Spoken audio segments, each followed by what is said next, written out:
Thanks for listening to the ArtTactic Podcast. I'm your host, Adam Green. I know it's been NFT mania the past few years in terms of the amount of coverage in the press, but as the NFT market rose and has now crashed in many ways, the one thing I always wondered is where's the curatorial support? Where are the museums? Where's the curatorial writing? Is anyone thinking about any of this critically? Because I think like traditional art, if NFTs want to be relevant in the long run, it's museums and curators that will be largely the reason why. But this week, Zachary Small, a reporter for the New York Times, wrote a great article in the paper revealing that actually major museums have been embracing and supporting certain digital artists.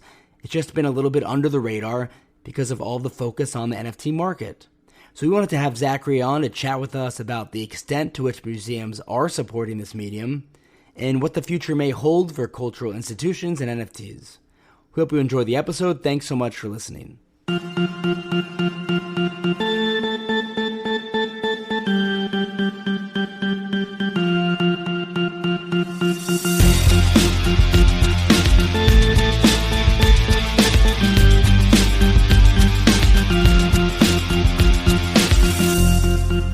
Zachary, thanks so much for joining us. Thanks for having me. Of course. So this is really interesting because there was so much focus on the NFT market that it felt like museums hadn't been supporting any of these artists who work with NFTs, blockchain, virtual reality, artificial intelligence. But now all of a sudden they're here right in front of us. You wrote a great article in the New York Times sharing some of the museums, prominent museums that are supporting these artists. But before we discuss some of the reasons why they're doing this, tell us about a few of the notable museums that are embracing them and how exactly they're doing that. Right. And so just before I get into that, I wanted to, get back to what you mentioned first, which was during this whole mania of NFTs, one thing that stood out to a lot of people, including a lot of collectors, was, hey, where are the curators here? Where are sort of, the gatekeepers who are deciding what's the good stuff and what's the bad stuff in the market? But also just like in terms of, the quality of the art. That was a huge concern. And what this article really found out was, they might have been a little bit quiet, but during kind of the entire boom of NFTs, museums and curators were involved. And certainly one of the drivers, one of the incentives for their involvement was because of the pandemic and how the pandemic affected both their attendance records and their income.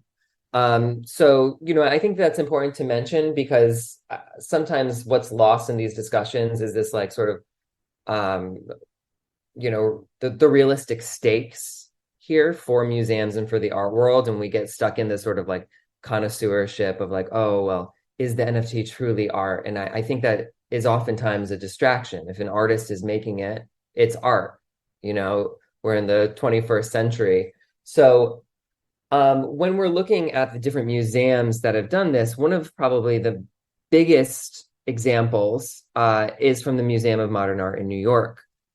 So last year, they had this partnership with an artist called Rafiq Anadol, who, rose to popularity through NFTs and has done a lot with artificial intelligence over the years. He's very famous for that, and you're going to see him popping up everywhere. He also worked on an opera that's coming up in New York. So he's very, very popular now. But last summer, he used artificial intelligence to look through MoMA's publicly accessible archive of like 138,000 images and text to create work. He made dozens, if not hundreds of NFTs, sold them. And in the fine print of this sale, which MoMA did not quite advertise themselves, in the fine print of this sale, MoMA received a sixth of all primary profits from the sale. And some of these works went for tons of money. I mean, we're talking about like one edition of an NFT went for $200,000. So this was really a boon both for the artist and for MoMA. Two curators at MoMA were also spearheading this initiative to look at Web3, this sort of broader idea of, another revolution in the internet, if that is to be. But the curators, Paola Antonelli and Michelle Kuo, both have been very seriously investigating sort of what NFTs and Web3 could mean for MoMA. You know, one of the donors of MoMA, William Paley, has a $70 million sale coming up to benefit MoMA and expand the museum's digital footprint. So in a very big way, all at once, MoMA is stepping up their digital art game, making money off of NFTs, and Rafik Anadol, come the end of this month, is going to actually have an exhibition in the public lobby of the museum. Well, it's hard to do any better than MoMA, so that's exciting that they're on board, and I'm curious to see what that all looks like once it's really a regular part of their programming. But tell us, what are some of the primary reasons we're seeing museums and cultural institutions begin to embrace this medium now? Yeah, so I think it's important to remember that museums are these like hulking institutions that are really supposed to have a perspective of like hundreds of years, if not thousands of years. So the fact that they are coming around to this new medium in the middle of a boom where there's a lot of scams and speculation, and then a bust where there are even more scams and even arrests with people using NFTs, I think is actually pretty profound. In the article, I mentioned sort of a very, very brief history of photography. And photography, of course, was created in the early 1800s in France. And the first American exhibition of photography wasn't for like almost a century at that Albright Art Gallery, which is now called the Buffalo AKG Art Museum, in a 1910 show. And that show only came about because of the photo secession and Alfred Stieglitz.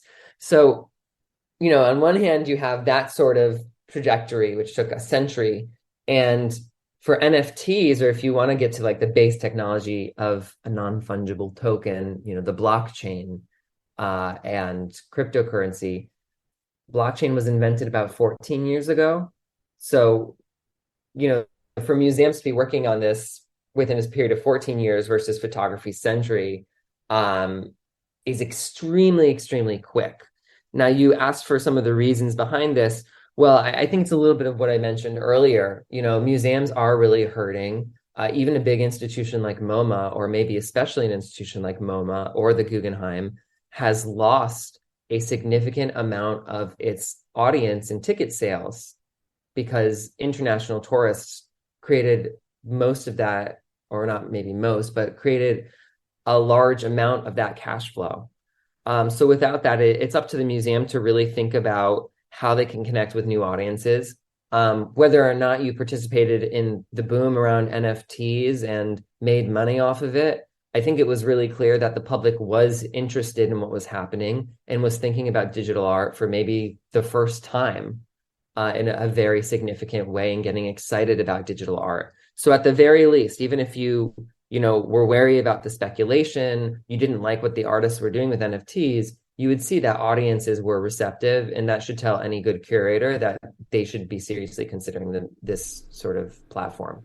So I think we saw a massive speculative bubble for NFTs, and now it seems a lot of that market has crashed. In what ways did the rise and subsequent fall impact how museums are working with digital artists and artworks? I mean, it's hard for anyone to ignore it who's in the space. Well, I think what a lot of museums had to do, and this is what Paolo Antonelli and Michelle Kuo at MoMA explained to me, they're like, listen, this has become like more than half of our daily jobs during the bubble, was to like figure out what was going on. There's been a lot of marketing around NFTs, and I think a lot of sort of misunderstandings, even though, we've had economists for a while, a lot of misunderstandings about what it means for a bubble to rise. Was there a larger sort of macro picture of the NFT bubble? Yes. Did it burst? Certainly. It's down like 97%. But then if you go into the art market, which in reality, is a much smaller segment of that world, it's actually been stable since the bubble burst. And according to the latest Art Basel report that was released like yesterday, I think, it's like now 9%. NFTs are 9% of collectors' collections, which is more than photography or film. This idea that people in the art world are abandoning NFTs, I don't think is true. And it's certainly not true, obviously, of these museums who are now getting ready to release all these programs they've been working on over the last couple of years. And so now that museums are finally providing a level of curatorial support for some of these digital artists, which was missing clearly, is there a belief that their markets could stabilize and even flourish? Yeah, I think in many ways, the story of NFTs is the story of many boom and bust cycles. There's actually an exhibition at the New York Public Library right now about the first boom and bust cycle, which was the sea bubble, which is about shipping and trading routes in the 1700s between Europe and North America. Um, and it's actually when the word millionaire was created out of that sea bubble. Um, the story of NFTs, will we see the frothy market that we saw during the bubble where people were spending ridiculous amounts of money and the artists, even Mike Winkleman, aka Beeple, would say the $69.3 million that went for his everydays was kind of a ridiculous amount of money. No, I think the secondary market at that level is, based on the data and based on the people that I speak to, is dead and it's not coming back on that level. But as I mentioned before, in terms of the art world and what's happening with collectors and with artists, yeah, I think it's already stabilizing. I think, as much as the language and marketing around NFTs as like any new product is like, kill the gatekeepers, decentralize, the world and give the power to populism. It's simply not the case and never really has been in the art world that happens. We're seeing a huge re-centralization. We're seeing a lot of companies and new startups come out of this, which is great. But ultimately, the power is still with these major gatekeepers, whether that's Sotheby's and Christie's, the major galleries that are now supporting NFTs like Pace, or even a museum like MoMA. And so moving forward, where do you see this trend heading? Do you feel like eventually all museums or most museums will be collecting and exhibiting these kinds of artists? Yeah, I mean, I go back to what Naomi Beckwith, who's the chief curator at the Guggenheim, said to me for the article, which was like, essentially, if artists are making it, we have to collect it. The sad reality is that most museums are like 20 years behind in terms of their infrastructure for acquiring and supporting and conserving digital art, right? Museums are really in the business of conserving this work. And that's hard when you're working with code and your conservators are used to working with paint and marble. But I think, if artists are making NFTs, and it's certainly right now, whatever you think of blockchain, and although some of the promises of secondary royalties and those sorts of things are a little bit bogus, it's still artists' best shot at getting secondary market royalties.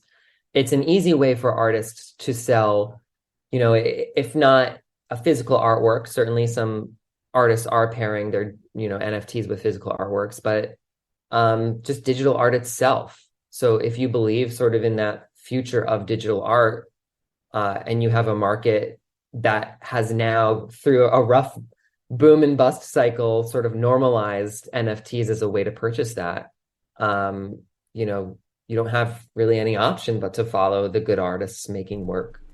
Zachary, thanks so much again for coming onto the podcast and helping us better understand how museums are finally starting to embrace NFTs and digital artists. It's very fascinating, and we'll definitely be following along to see how this trend continues over the next few years and what it means for this market.